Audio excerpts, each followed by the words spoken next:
The touch of your hand makes me tremble within. Love the smell of your hair, lying here in my bed. Never gonna be alone, 'cause with you I'm finally coming home. I wanna be with you always, 'cause that is what my heart says. That's what my heart says. I wanna be with you always. You are my world in every place. It's the things that you do, and it's the smile on your face. We have some stars in the building. I know I'm in a better place. I'm in a better place. Without your love, I am out of place. We'd like to welcome you to BeMoreNews.com, the news before the news, where we uncover the truth. Special thank you to our executive producer of Be More News in Niagara, Mr. Emmanuel Price. We're up here on, this is the New York side, and that's the Canadian side, and we will be there for the New Year's dropping of the ball or somewhere around here. Very beautiful Niagara Falls, some of the best water in the world. So make sure you get out, get your passport, and do some traveling. And keep watching BeMoreNews.com, the news before the news, where we uncover the truth. Every place. Oh, Welcome to BeMoreNews.com, the news before the news, where we uncover the truth. Here on the Branch, Mississippi, with our very dear friend Corey Mathis. Beautiful towns and waters. Watching BeMoreNews.com, we're going to give you an update. 10 years since Katrina. The news before the news, where we uncover the truth. things that you do, and it's a smile on your face. Top of the day to you. Good morning, good morning, good morning. How are you, everyone? Saida? Yes, good morning. How are you? Good, good. Delegate Ruff? Good morning, Brother Doni. Great to Good see deal. you. It's a blessing to always be here with you, man. Appreciate everything you do, providing media that uplifts our people. Just glad to be on with you once again. Malcolm Ruff coming with the uppercuts early in the morning. Scott Phillips? Early in the morning. It's good to be on with a young man. And Saida, Doni, thank you for having me on your show. As Absolutely. always, I appreciate you, my brother, for all that you do. Now, Saida, both of these gentlemen are not only just delegates, they're both That's right. attorneys. Okay, so we've got some law in the. Okay, so all right, I already have my questions. Hold on. So, Okay. Delegate Phillips, I've known you the longest. We go back to the mid-'90s, and we got to put a plug in for Black professional men. Mhm. And then Malcolm, I've done work for Mr. Murphy going back to when we first started Be More News some 23 years ago. So Saida, me and these gentlemen have some history together. Long-standing history. We got to start with this cat, Scott Phillips. He's got stories. Scott, Oh, tell me man. everything you know about Doni right now. Oh my goodness, man. Stay Oh on my here. So Doni, let me just say this. Doni has always been consistent. He has been the same, always about uplifting people. And our first encounter had to do with his education and this little scholarship that we were able to pull together through a company called Household Finance. Nice. Yeah, way back in the day. So I've watched Doni develop his brand, but also to just serve the community for over 30 years. And it's really, really been good to see. So Doni, just keep doing what you're doing, man. You just continue to, as Omar Muhammad says, you just continue to improve and progress. So Said, you have to at least make him answer. about his organization. It's called Black Professional Men. You You got know, about I it. wanted to start with that, but I definitely wanted to get the scoop a little bit of what Sure. I didn't know about the people in the room. No, but that's good stuff. I love that you guys together, and Yeah. especially in finance, especially for us to come together as Black folk in finance. That's very important. That's something that, we really need to work harder at. So as a Black man in business, tell me, how has that impacted your mission now and what you're working on in legislation? So yeah, let me go back a little bit so I can try to connect some dots. When Mm-hmm. Donnie and I met, we had started this organization called Black Professional Men, and it started really kind of organically. It was this group of guys that would meet in downtown Baltimore. Once again, this is over 30 years ago. Would just see each other on the street, and we would give each other the black man nod. And at some point, we began just having conversations, and those conversations ended up with us doing lunch. And that lunch turned in from 5 people to 10 people to 20 people. And at the height, we had about 30 people. And I'm going to try to make this quick. That turned into an opportunity to support Kurt Schmoke, who was running for mayor at the time. So we sat back. We said, okay, what are we going to do for this brother that's running for mayor? We were going to throw him a fundraiser. The fundraiser occurred at a restaurant called Benny's up on 28th Street. It was a Black-owned restaurant back then. And in that restaurant, he came, and all these young brothers, we think we're going to change the world. Most of us were in professional positions in downtown Baltimore. And it just so happened, it was a weird thing. Something happened with the mayor that evening. He actually sat down to speak with us. His executive protection came up, and the next thing you know, he was leaving the room. We learned later what that incident was, and it was a personal matter involving his wife. So what he said was, I want you all to come and sit with me in City Hall, in the mayor's conference room. And it was the first time many of us had been in the mayor's conference room. I was much younger then, right? And what ended up that day, we kept saying to the mayor, what was he going to do for these young, aspiring professional brothers? And he turned the question around to us and he says, well, what are you going to do for the city of Baltimore? Absolutely. Yep. And that was the thing that started Black Professional Men. A few of us walked out of that room and said, you know what? He gave us a challenge. Myself, Edwin Avent, and a young brother came along by the name of Drew Hawkins. And that's how this concept of bringing brothers together to really do something to change the trajectory of Baltimore City, particularly young men in Baltimore City, occurred. And from that, a number of things have spurred. When I look around the city and I see our former CEO of the airport was one of the young men that came out of BPM. When I look at Baltimore Collegiate School for Boys, the CEO that runs Baltimore Collegiate School for Boys is Edwin Avent, who was the founder of BPM. When I look at the State House and I think about the chief of staff for the governor of the state of Maryland, Fagan Harris, he came out of BPM.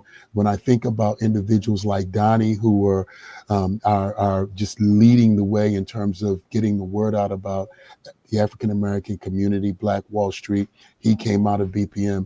So when you look around the city, 30 years later, I'm really appreciative of the fact that that's amazing. Right. It's got tentacles everywhere. Yep. Yeah, no, I mean, what a story. First of all, the fact that you stood up to the challenge and you felt that you could. What do you think?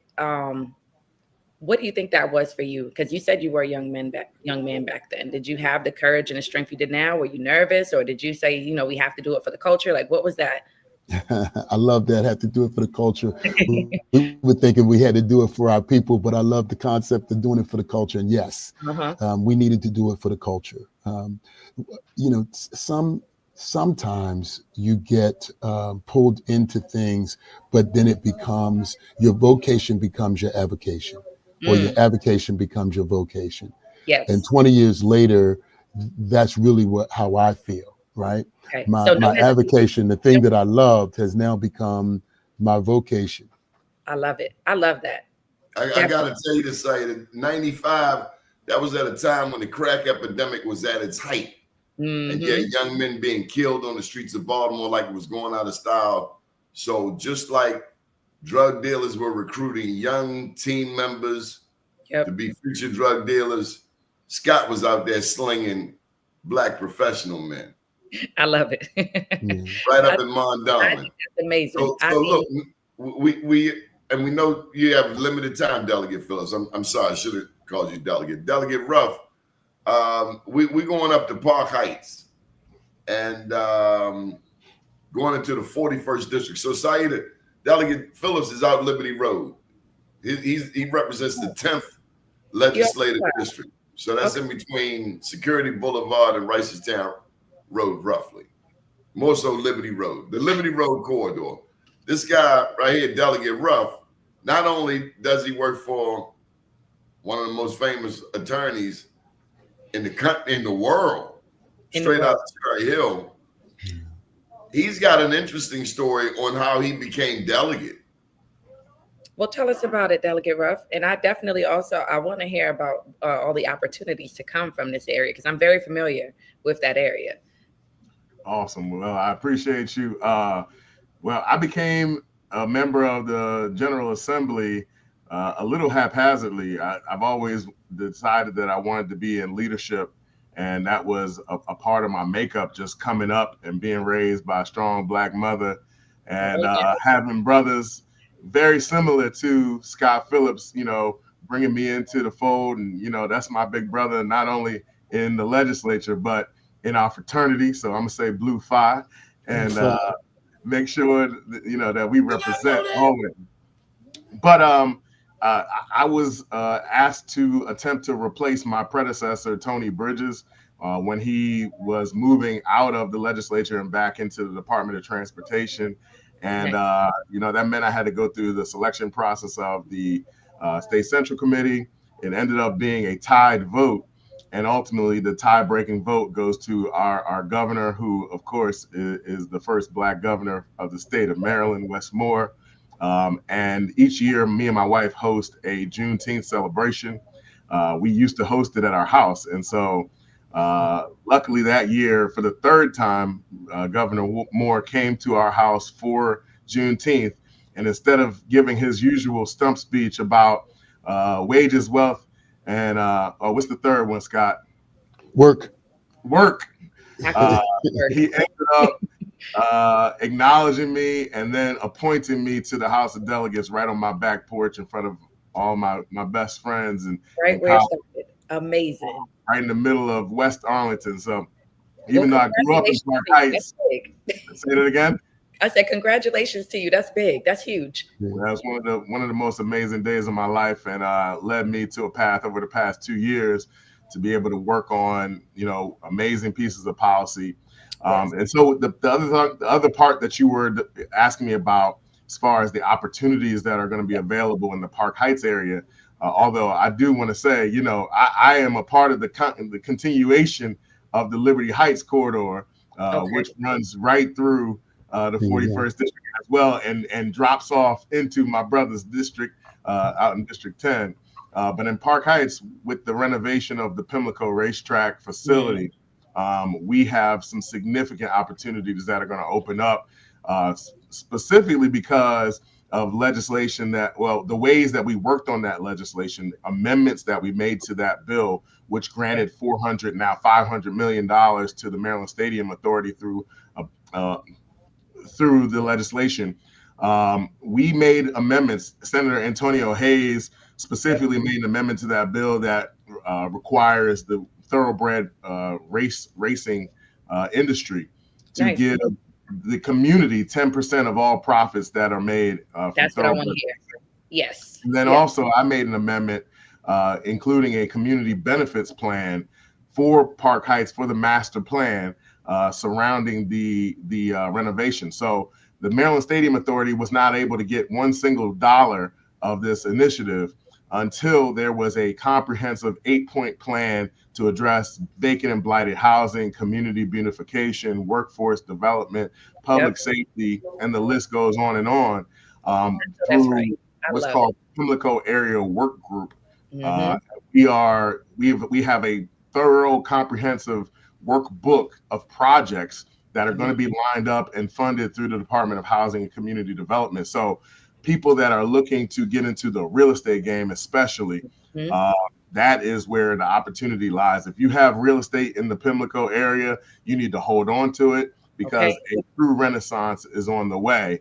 And it could be a way for us to essentially start establishing a Greenwood of our own. It will be a way. Yeah. It will be a way. I love that. That's amazing. I mean, you got to understand this, Saida. Say it again. Now, gentlemen, Saida's from New York City. Mm-hmm. So I have a little joke for her, and you might find it funny too, Malcolm. I mean, Delegate.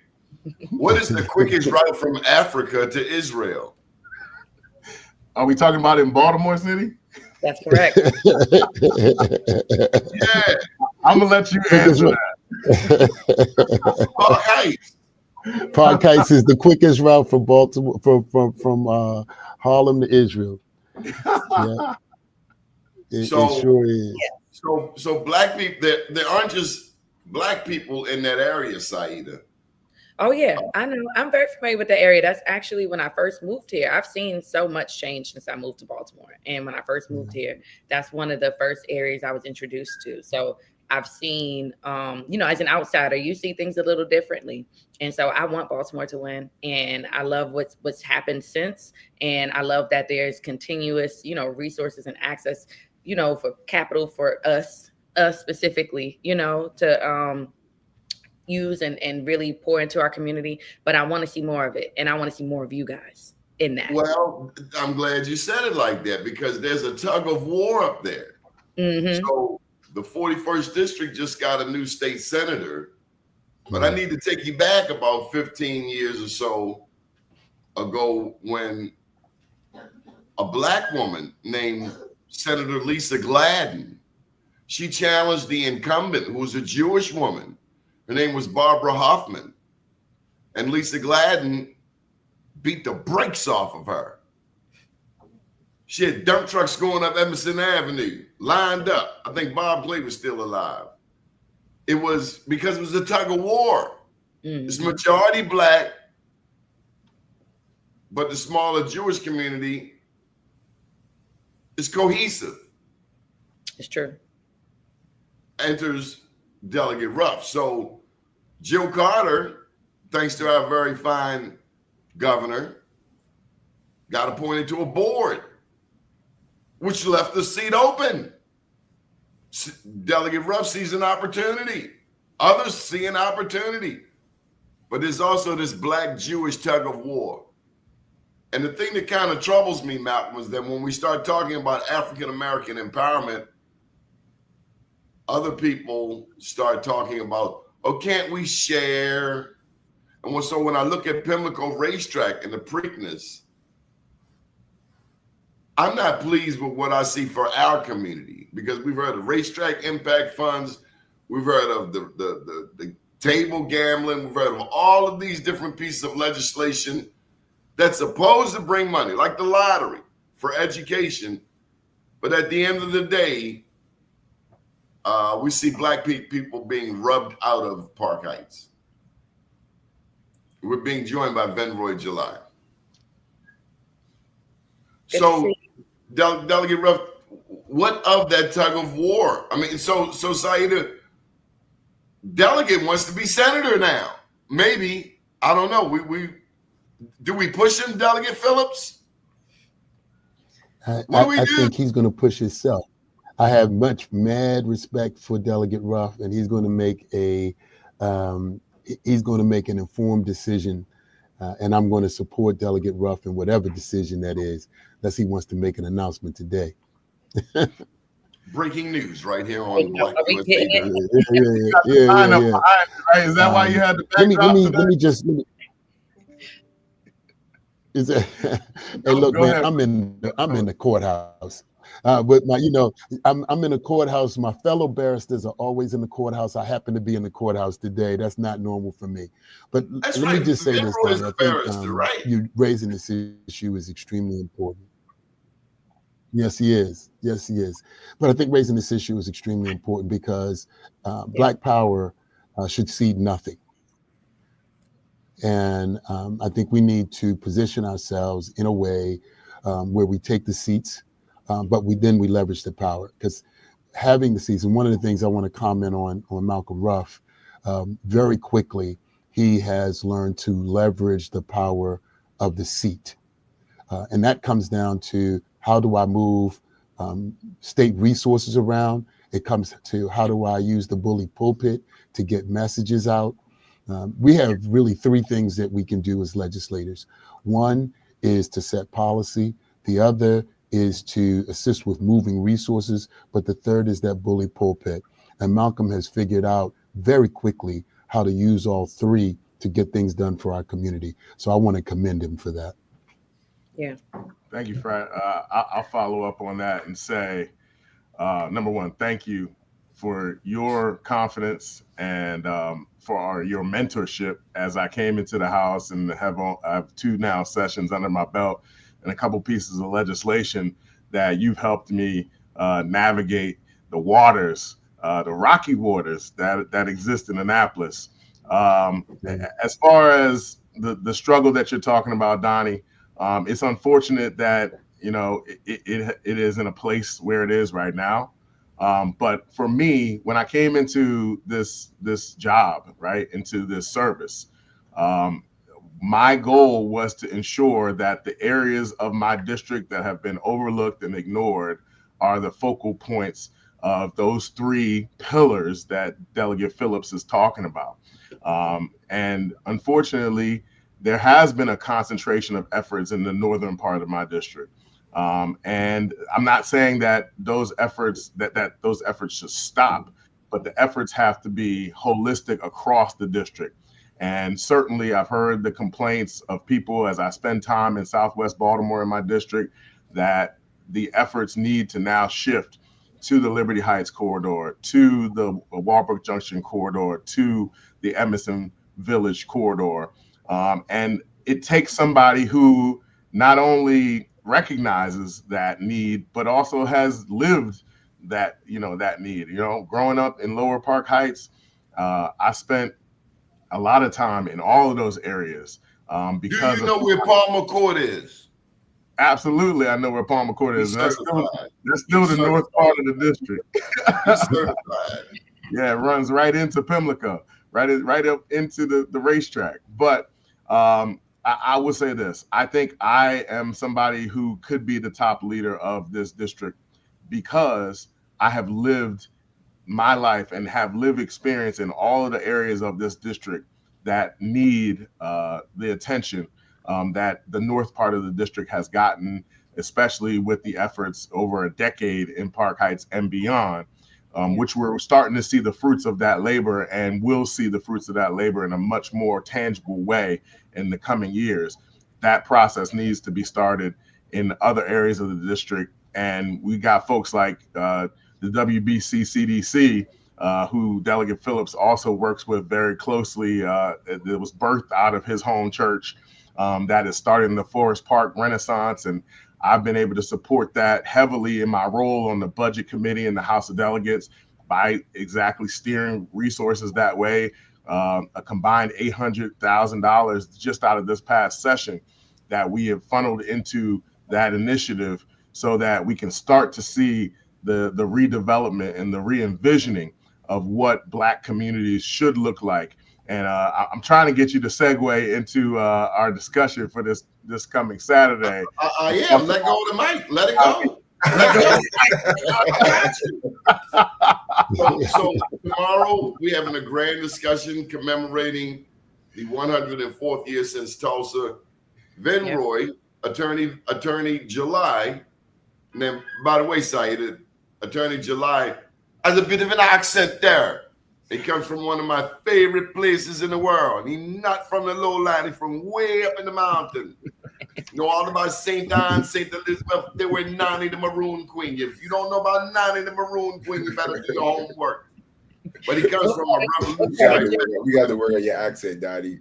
I was just thinking, is the accent doing it for you? No. It was working in Jamaica. They took that money. I know that. What part of Jamaica are you from? St. Catherine. Nice. Okay. My grandma was from Kingston. Okay. All right. Good to meet you. And they never take me to Kingston. They say that Yankee boy get you beat up. What? Okay, Oh, Ben Roy. you Trelawney, where it's nice and safe. Is that what that is? I don't stay in a resort. I was in St. I was way up in the mountains where the German Jamaicans live at. Oh. But Attorney July. So Delegate Phillips is all the way up Liberty Road. Delegate Ruff is in the middle, and you down the bottom technically. Mm-hmm. How does this look when you look at the evolution of the Black community? There was a time we couldn't live, Delegate Phillips, north of North Avenue, west of Fulton Avenue. Baltimore is the home of segregation. There was a time not maybe one Black person lived out Ricerstown Road. His name was Tom Smith. Long before Willie Adams, there was a Tom Smith running the numbers. But Attorney July, let's hear from you. What's the business? So again, I represent. I'm talking from the perspective of someone that is in Southwest Baltimore, in Hollis Market in particular.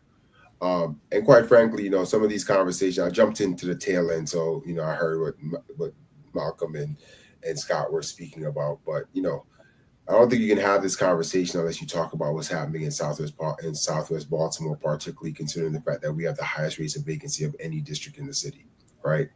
And so you start talking about some of these communities that have historically Black, and they have in large part been forgotten. And so, we can talk about evolution and trying to create like a Black Wall Street and talking about that, lifting all boats, raising tide, lifting all boats. But quite frankly, our tide has been ebbing for a very long time now. And, until we start talking, and quite frankly, we have some great assets. Like we have anchor institutions, we have proximity to, rail, we have proximity to major thoroughfares like 295 and 95.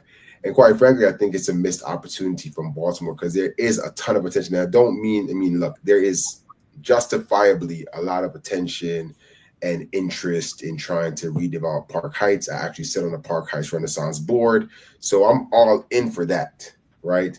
There's a lot of focus on the harbor, some of these other places, but I think we have to start re-envisioning what we think about when we talk about like playing from position strengths are.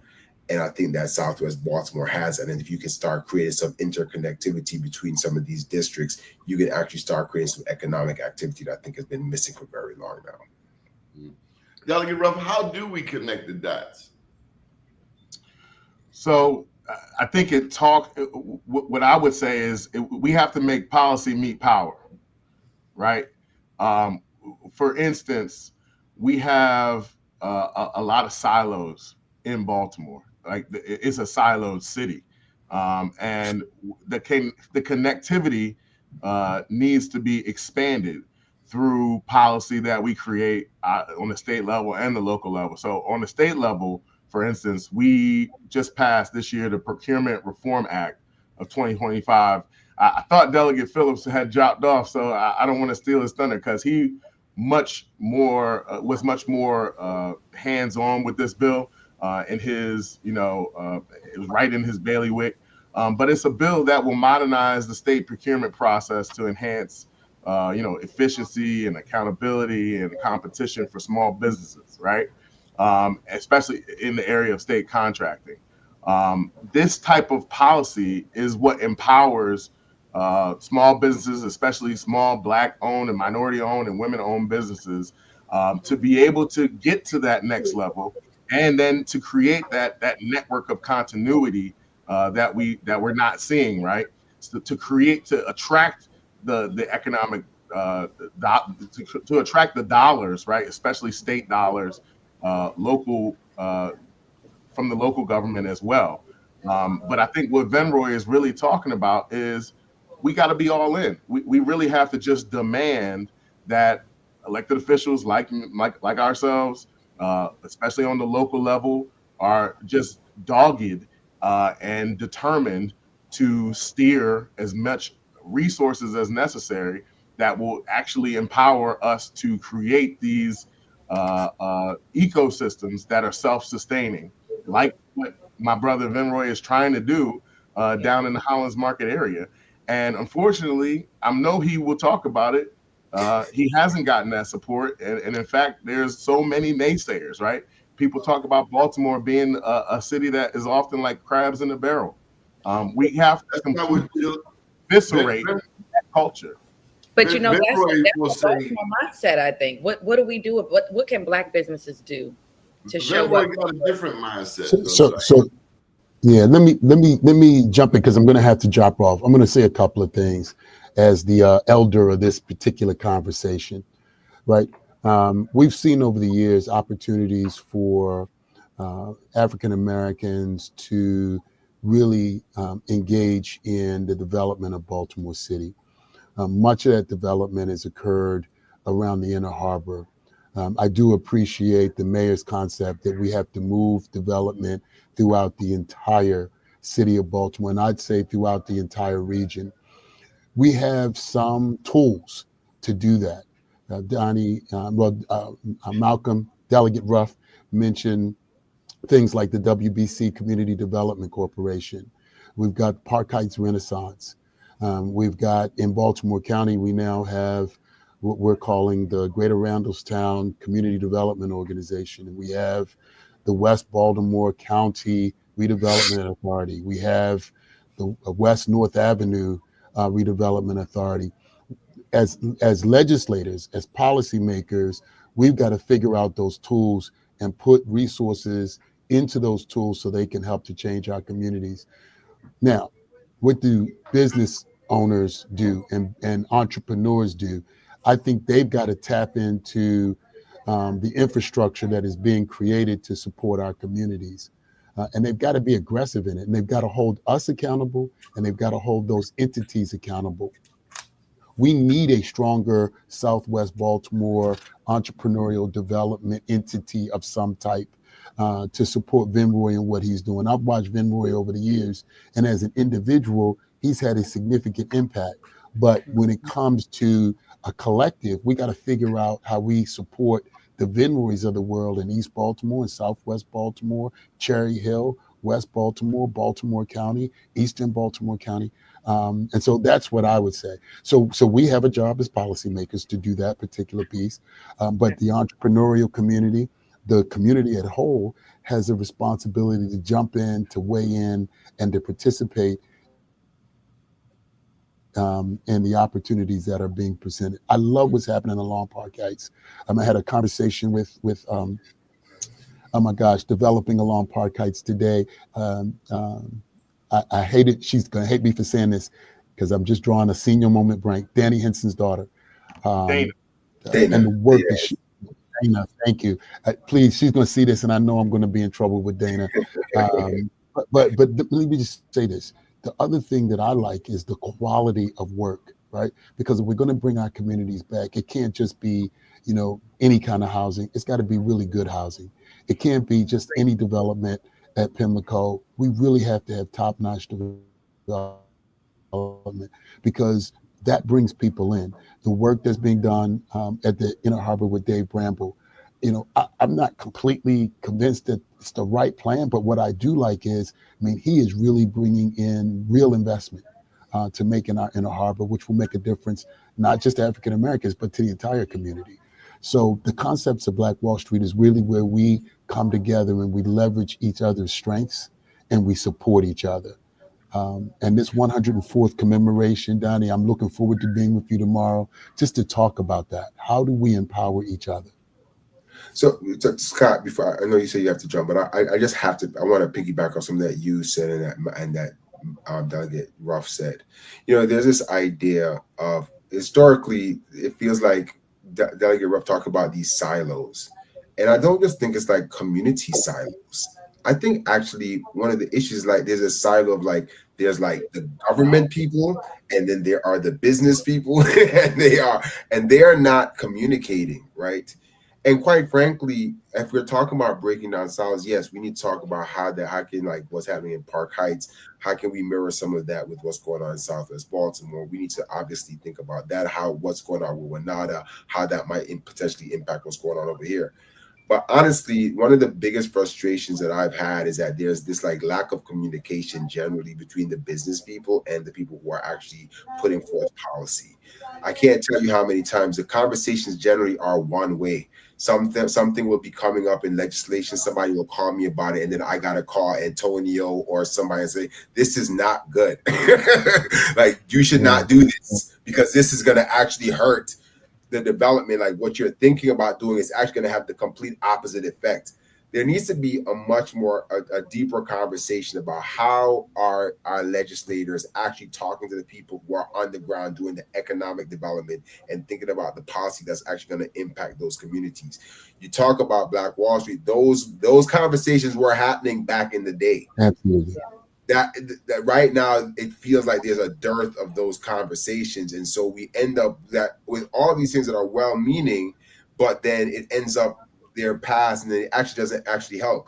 I can't tell you how many times Delegate Ampry has come to me and said, "Oh, he needs to talk to me about something that's going up." Like we should have had these conversations before when the opportunity zones were coming out. I was the one that was like, "Okay, let's think about how do we actually refine these in ways that are going to actually beneficial for our communities." Like there are people who are dealing with this on a day-to-day basis from an economic and development standpoint that the conversations just aren't being had with our elected officials. And that's kind of one of the breakdowns that consistently plays our community, because I can guarantee you this. In other communities, those conversations happen all the time. We remove those barriers though. What do we do about that? And what barrier would I you think it should actually be very easy, because all the people, we all have access to the people that are actually on the ground doing the work. We know who they are. It's just that there's like this mentality of like people are, like Scott Phillips and I worked on something before where we were on this organization called Baltimore African American Homeless Cooperative, which honestly, to this day, my time in Baltimore, to me feels like the greatest missed opportunity that we've ever had in Baltimore. And I'll talk about this for a second. I came in on the latter end of this organization, but it was basically this organization that had come about from some people who were very thoughtful about how do you actually get resources into our communities.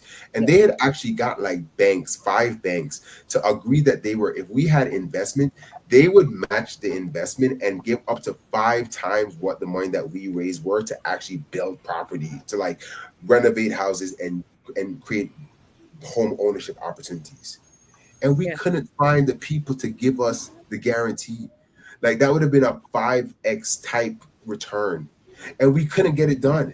And I joined after the organization was 2 years in, and I was working on it for another year, and we just couldn't get it done. Like those are such missed opportunities that could have actually had like real impact in our communities. But we need to be having these conversations from the front end, where those people should have been lined up from the beginning to think about how do you bring about some of those opportunities that we're talking about. Well, Nada's doing something similar for businesses right now. So let me say this, because I got to drop. Yeah, and what Nada's doing, I got to drop. But Vimroy, I think there've been a number of missed opportunities, but I also think that there have been some opportunities which have flourished, which have come to fruition. What Nada is, I believe, a great example, and it's going to take more, right? So these conversations, being honest with each other, I think are the most important things that we can do, and trying to, Donnie's going to convene a group of people tomorrow. I will be there, making sure that we are in the rooms talking to each other. Myself and Malcolm, we are accessible. Matter of fact, I'm in the fight, right? I mean, I'm still serving as counsel to the WBC Community Development Corporation. We've taken the corner at Garrison and Liberty. We've got a second set of housing going up. So when it comes to policies, I'm thinking both sides. I'm thinking, how do I facilitate what I got to do when I get out of Annapolis, as well as how do I work with policies that make sense when I'm in Annapolis? So with that, Donnie, I'm going to see everybody tomorrow. Thank you all very much. I'm going to do some delegate related responsibilities and see my students cross the stage from Milford Mill. Take care. Congratulations, Milford Mill. Congratulations. We got to put a plug in for Kevin Johnson, who did the Dorothy J up there on Liberty Heights. Delegate Ruff, you've been a tad quiet, and Saida, you might want to ask this guy. He's got more to tell you. I mean, it's all over his face. Can't you see it? I can see the eagerness. I want to hear everything he's got to say. I have some questions too, just again about the community that you're in and where you want to begin. I heard you say a lot of things, but where do you start with the redevelopment, with the opportunities that you're trying to present to the community? Well, I think the next one up, to turn a phrase, is Liberty Heights, the Liberty Heights corridor that Delegate Phillips was just talking about. And it has already started with the infusion of state dollars into that corner, right there at Garrison and Liberty Heights, which is blocks from my house, but also could be a town center of sorts. We've already had a little bit of decline. The only pharmacy right there, Walgreens, just divested from the area. But what needs to happen? Say that again. Sorry to hear that. Yeah. I see it as an opportunity, and so does the organization WBC. We're looking to figure out how do we prevail upon the private owner of that building to repurpose it for the good of the community, for some type of facility such as a actual sit-down restaurant or something that uplifts the community, like a community center or an incubator space. So that's really what it's about, is being imaginative, unabashedly, unapologetically strong for our people, but also thoughtful, and finding a way to figure out how to recirculate dollars throughout our community. I think that's really got to be critically at the focal point of any development, is how do we allow our dollars to reinvigorate themselves, right? How do we turn over the dollar within the community and infuse resources into Black businesses? So I think it really starts with sitting down at the table and bringing businesses to a round table that I'm going to be proposing throughout the next year. All small businesses throughout the Liberty Heights corridor and through the Emerson Village corridor. Emerson Village is going to simultaneously happen because we have private investors from Chicago. I shout out Lanier Richardson, who is heading Black up. developer. He's a Black developer from Chicago who has taken the initiative and we've funded his project to the tune of $2 million from the state legislature prior to my entering the delegation. But I certainly support that redevelopment of the old historic Emerson Village Shopping Center, which will again change that landscape as well, where you have a bunch of small Black-owned businesses that are going to get new facades, a regeneration of the parking pad where there'll be restaurant pads installed there. That development is already happening. And so we have to think comprehensively about how that affects the community, just generally the quality of life. And I know President David Smallwood and Monique Washington down in Emerson Village. I was just going to mention their names. I don't want them giving me a call, bro. They're going to keep my feet to the fire to ensure that development doesn't, really negatively augment the way of life in that area. And my eyes are completely on that piece logistically, but economically, right? We have to make sure that we are staying in lockstep with folks that are willing to take that risk and to redevelop areas and to put their own stake in the game and to support that through subsidies that we're creating, not only through policy but direct line items in the state budget. And I think that's what's going to spark it, right? And all it takes really is one spark. It takes access to state and city contracts for Black businesses. Are we going to see any change in that? More access? Well, with the landscape legally on DEI, we have to be very thoughtful about it. So when you look at the office, like things like the renaming of the Office of Social Equity in the state, and then this Procurement Act that we talked about, House Bill 500. Yeah. We don't want to invite the Trump administration to come in and try and jam up the progress we're making. So we got to be thoughtful about how we do it. But I think it has to be mirrored after this legislation that we just talked about, right? Even though it is legislation that will focus on how to uplift small businesses, we know that the majority of small businesses in the state, in the city of Baltimore, are Black-owned businesses, right? And so that's how we will funnel the dollars and the resources. We can't say in the legislation this money needs to go directly to Black people, but we can fashion it in a way that the money is going to arrive where it's supposed to, where it's most needed. Okay, I like that. That's definitely a great plan. I think that's what the people want to hear. Absolutely. Venroy, you've had experience with Black developers down in your neck of the woods. Lassiter, as Delegate Ruff is talking about the Black developer uptown. How's been your experience in Southwest Baltimore with the Black developer, University of Maryland, and all of that mix? You weren't expecting that curveball early on a Friday morning. All right, so we'll just pass over Lassiter. What's the Look, I mean, like, the reality though is that, like, right, like, I'm certainly not here to defend Lassiter or what happened with that whole boondoggle.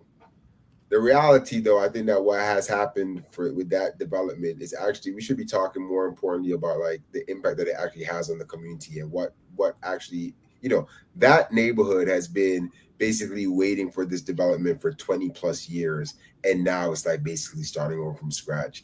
And if you listen to both sides of this idea of like, oh, we couldn't get funding. Well, everybody knows that every developer who has this issue, the big issue is funding. And so when Malcolm is talking about how do you fund a resource into these communities, we need to start thinking about like we have to understand that particularly doing development in some of these neighborhoods, like a traditional bank underwriting is not going to work unless you're bringing other type of grants or other like state delegated money.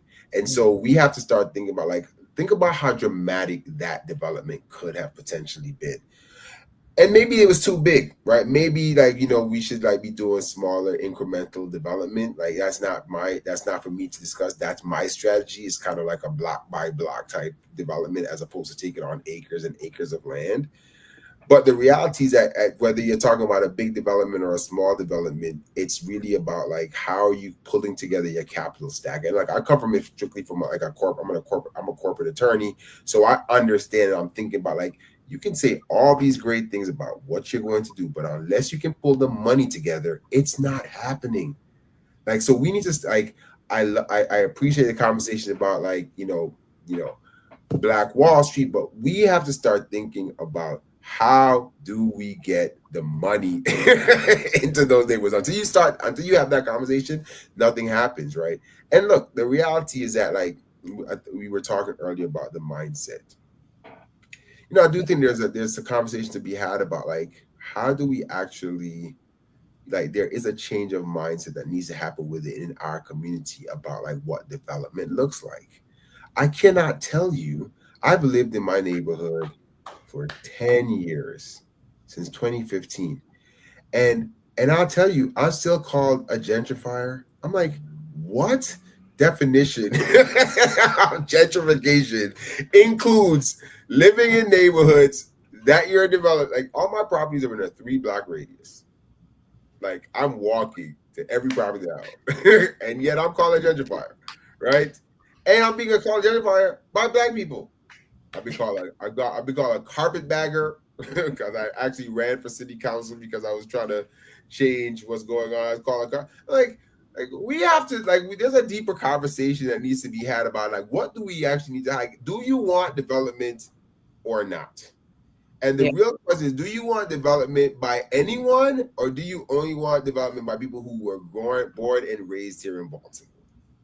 And that's a whole different conversation because I heard Malcolm mention that he's from here, he's right, which I appreciate. I get all of that. But you also giving money to Lanier who ain't from here, right? Yeah. There are people who are coming and recognizing that this idea, people always come to me and they're like, you're trying to build Black Wall Street. There's this other Black Wall Street on 25th Street. There's another area that they call Black Wall Street. I'm like, look, we need as many of these as possible. I don't need to have the only Black Wall Street. This is what I'm doing because I know what I see and what I think can be accomplished here. But we need to start pulling those different pieces together and having as many of those as possible and getting as many people involved in the development of our communities as possible, whether or not you are from Baltimore or not. Agreed. Right? That's a conversation that I'm not sure that we're prepared to have right now. And I don't want to be the guy I am, and I'll be the first one to call you a carpetbagger if you weren't legit. But you are legit, and you walk these streets. And anybody call you a carpetbagger, tell them Donnie Glover said to my face. Listen, I thought they called you a carpetbagger because you went to UNC. I am absolutely quiet, but I hear you completely. But I mean, you're absolutely right. That's first of all, that's where the dollars come in. We want tourism. We want that. That just makes the most sense. And I know that Baltimore wants that too. But I think that there is a very specific way that we may want it to happen. But it's not about how we get there. It's just the outcome. So I don't know if you have anything to say about that, Delegate Ruff, but definitely we want to see it happen. And I don't know if it matters how we get there. Does it? I think it does. It definitely matters how we get there. But I think what my brother Vinroy is saying is that there are hangups that communities have in Baltimore City that simply just don't make sense and are counterintuitive to the development of our neighborhoods, much to the detriment of people everywhere, especially our children, right? What kind of example are we setting? Very well put.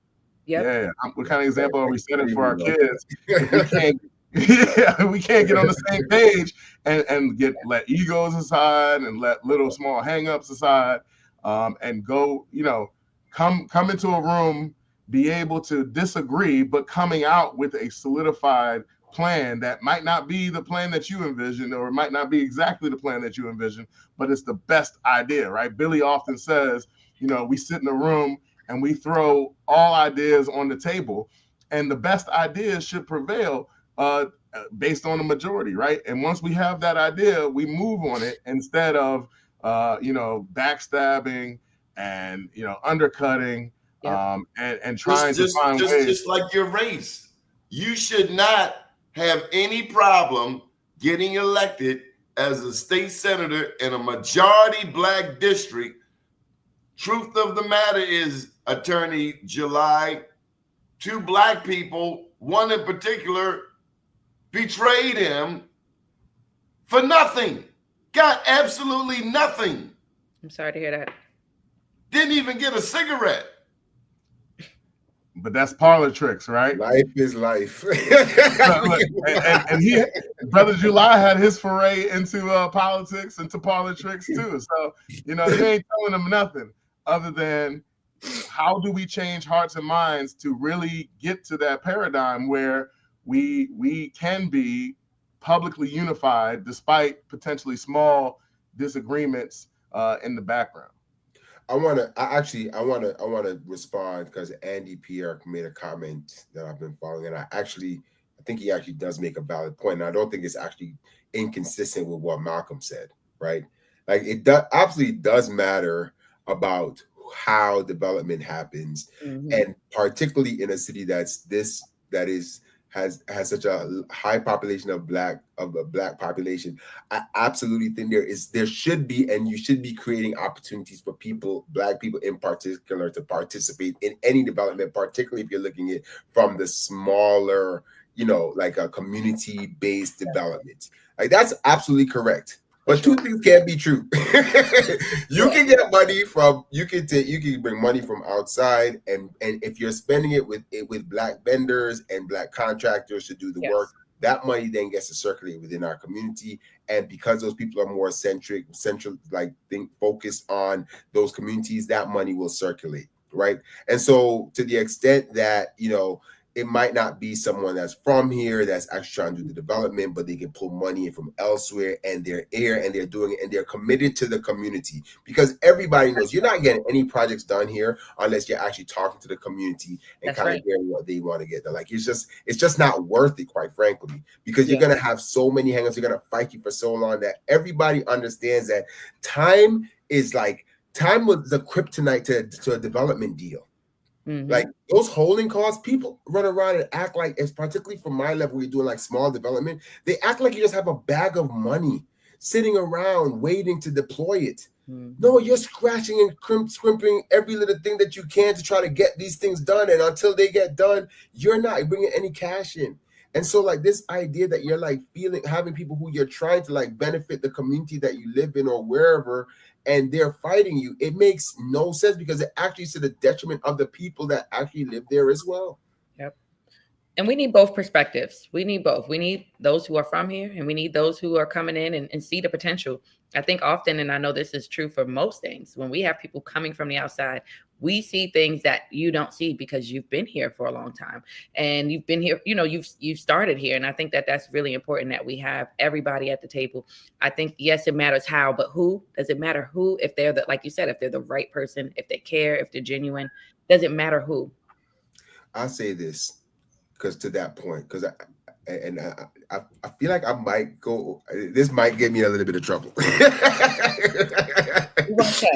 This might get me in a little bit of trouble, but it's interesting, right? So, and I don't think it's unique to Baltimore. I think, I'm from the Bronx. I'm from Jamaica, but I grew up in the Bronx, and I remember being in New York and kind of seeing the development that happened in Brooklyn and Harlem and even the Bronx. Now you talk to guys from the Bronx, they're still like, oh, that's never going to happen. The Bronx is never going to develop, right? And I've been in other cities that had the same kind of dynamic. One of the things that was the most interesting about my move to Baltimore, I started a group with a bunch of other Black professionals called Baltimore Young Professionals. That was really about just trying to connect young Black professionals in the city. But the reality is that the vast majority of them were transplants. And it was interesting because when I first moved here, I came here and I was like, oh, this reminds me of New York. Like right when it was about to turn, there's all this opportunity here. This is great. And I'll never forget when I first moved here, I was at a supermarket, and this was like this was something that would happen consistently for me. People would ask me how I feel about Baltimore. I was like, I love it here. Like I love it. Like I think it has so much potential. And I cannot tell you how many people from Baltimore be like, why?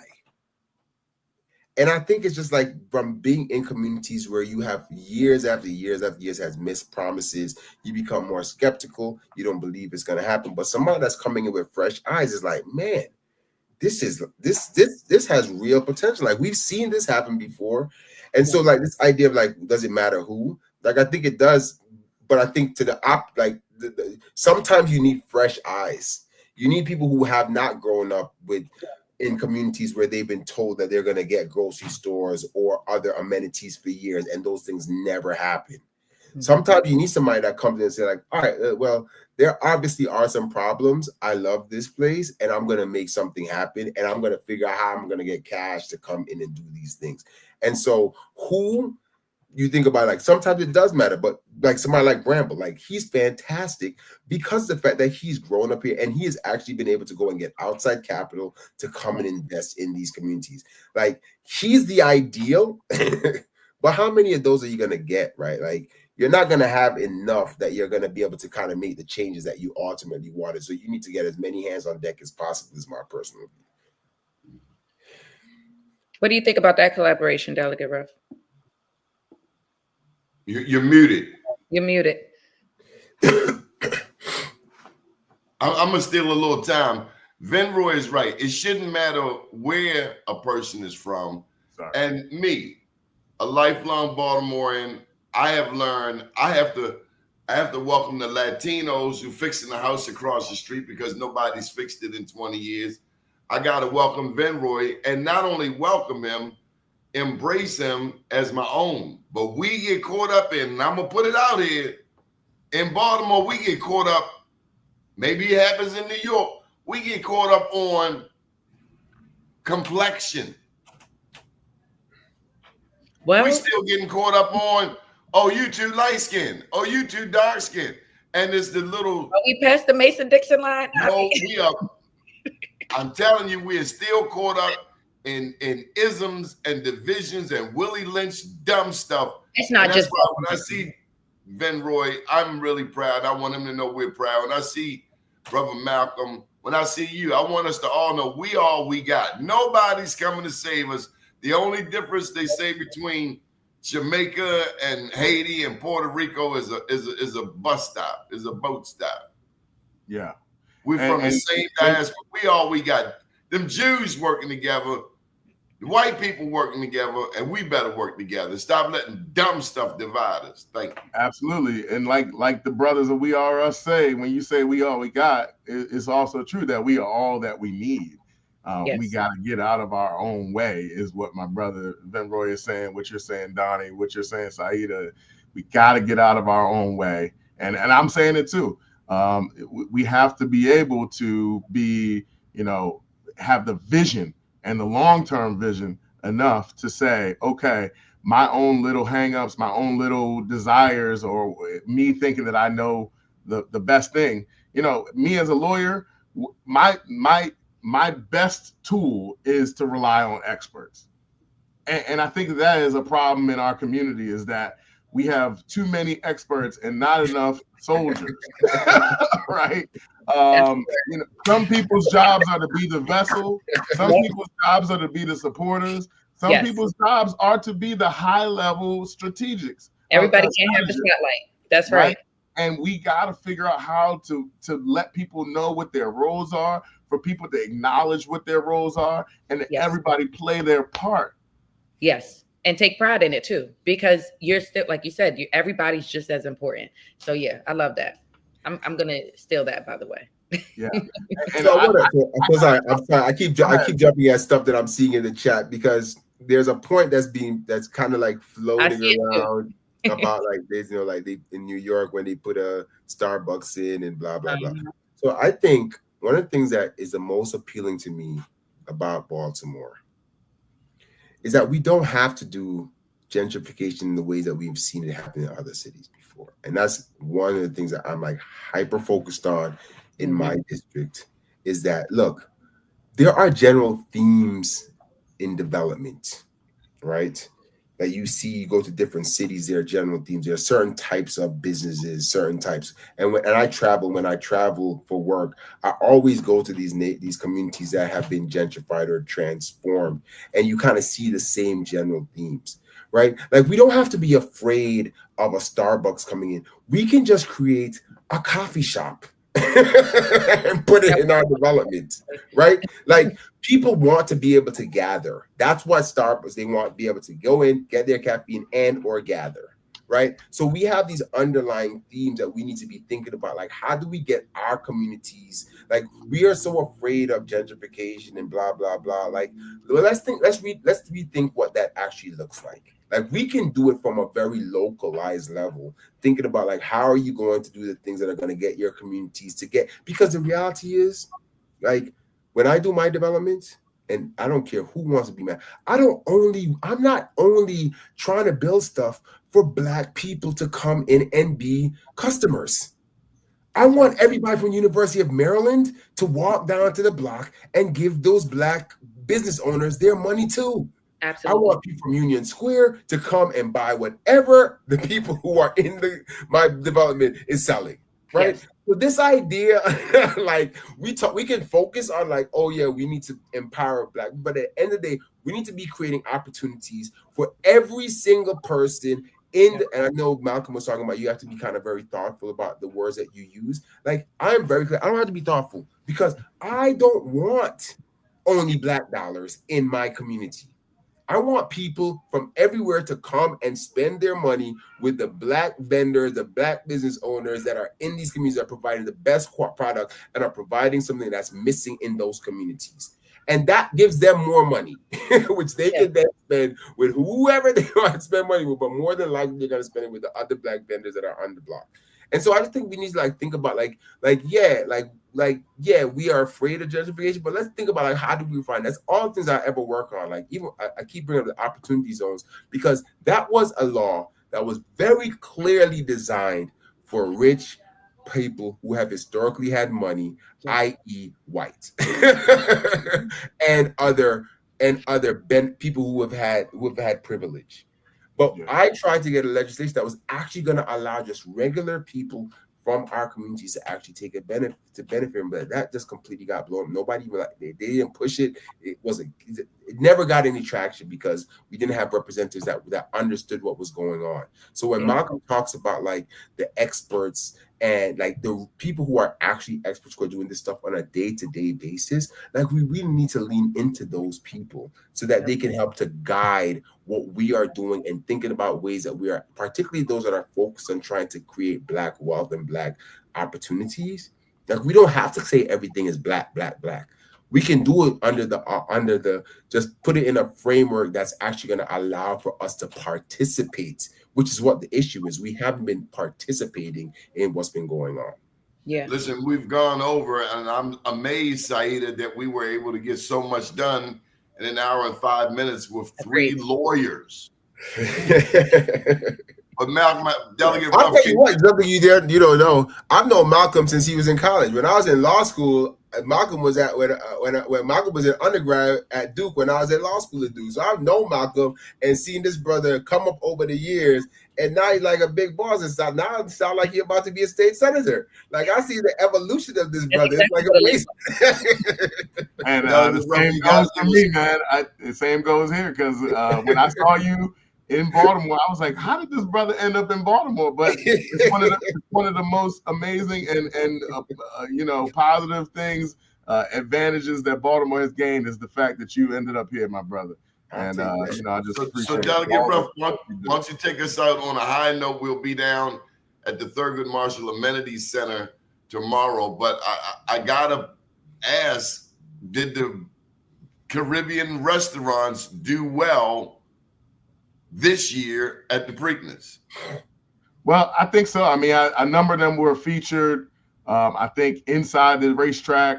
But we got many opportunities that need to be elevated and in the reimagining of what Preakness looks like so that it is completely geared towards uplifting the areas around the racetrack. For instance, when the bill was introduced into the legislature, how much money was in it for the community surrounding the track? How much? Take a guess. None. 0. And so it takes poignant legislation like what I was talking about earlier that Senator Hayes did, that I did, and it's not going to happen overnight. Those are the types of things that build, our Rome over the a couple of years that this is going to happen.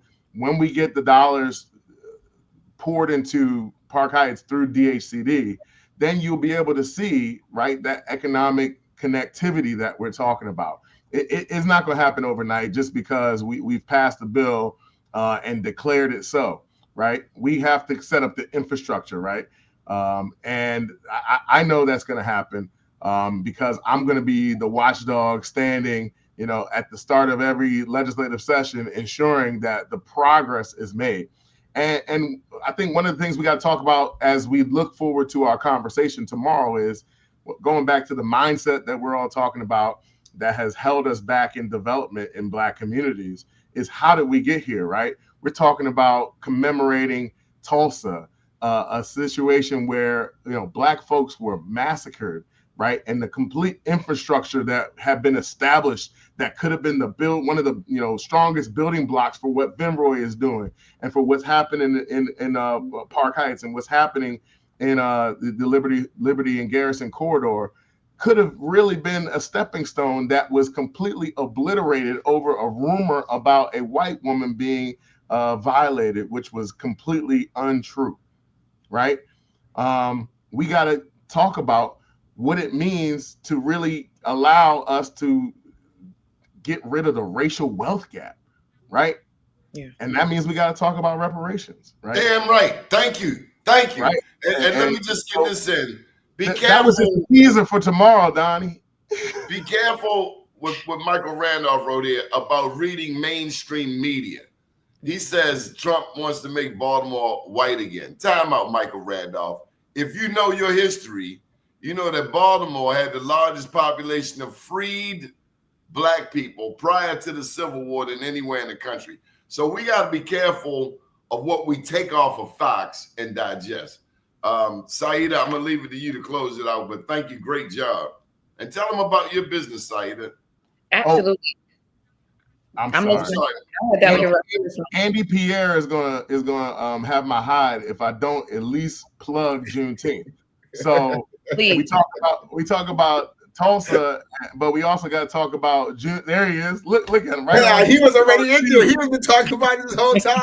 Right on cue. I didn't know what he was talking about. Not like I didn't gotta say anything.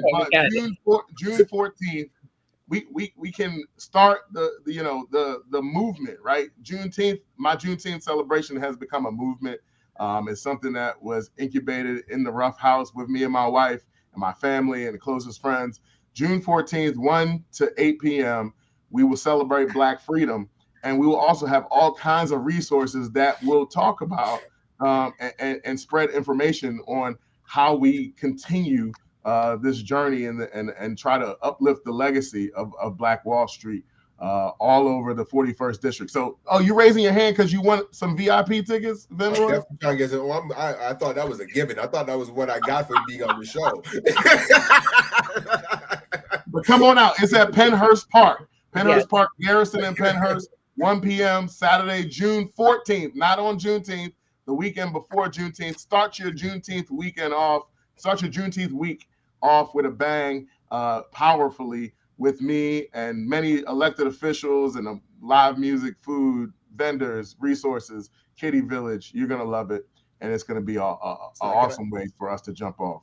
Amazing. Can I get 2 minutes to do a plug as well? Sorry. Yeah, so let's hear it. Malcolm has his event on June 14th. On June 28th, which is the weekend after Juneteenth, we are actually starting to open up our Black Wall Street. So we actually are opening up a Black art gallery that will be focused on showcasing work from a variety of Black artists that we're going to be opening up, and we're going to have a store that is going to focus on Black owned and locally owned vendors. So June 28th, 1000 block of West Baltimore Street, 1025 and 1027 West Baltimore Street. So come out, enjoy. It's going to be a vibe. Amazing. If you're in business, because I saw the brother put the comment up. If you're in business, you want everybody's money. Agreed. Agreed. You want if you're in business, if you only want Black money, I don't know. I want everybody money. The dope man want everybody money. The politician want everybody money. They ain't discriminating. Definitely want everybody money. Tell him, Malcolm. No, that is not true. That is not true. I ain't taking everybody's money. I appreciate that. All money isn't good money, but we also because look, somebody can look that up on a report right away and be like, "Oh, for real? You aligned with that?" Nah, that's a seasoned politician right there. I don't want to put that on. That's a seasoned politician. Yeah. No, he's not seasoned. He's a newbie. He's got two sessions under his belt. Don't diminish my brother. Not at all. Saeed, a great job. Gentlemen, we'll see you tomorrow. Oh, no, Saeed, you were telling us what you did. Oh, that's right. Oh, yes. I am a licensed therapist. I'm a clinical therapist, and I own a mental health and wellness center. And we are in Owens Mills, Maryland, but we're also virtual, so we service everywhere. So I heard you mention vendors, Delegate Ruff. I'm gonna circle back to that. All you gotta do is we need vendors too. All you have to do is go to my website, www.malcolmruff.com. Gotcha. At the very top of my page, all the Juneteenth information is right there, and there's a link for a vendor application. So we would love to have you. Please do that right away. And everybody that and if you want to hang with us in the VIP section, I certainly will. Us meeting me and Malcolm. To my campaign committee, we'll open that door right away. I'm on it for sure. Okay, well, find me at the Juneteenth Celebration Lifestyle Wellness Center, or you can visit us at www.lifestylewcenter.com.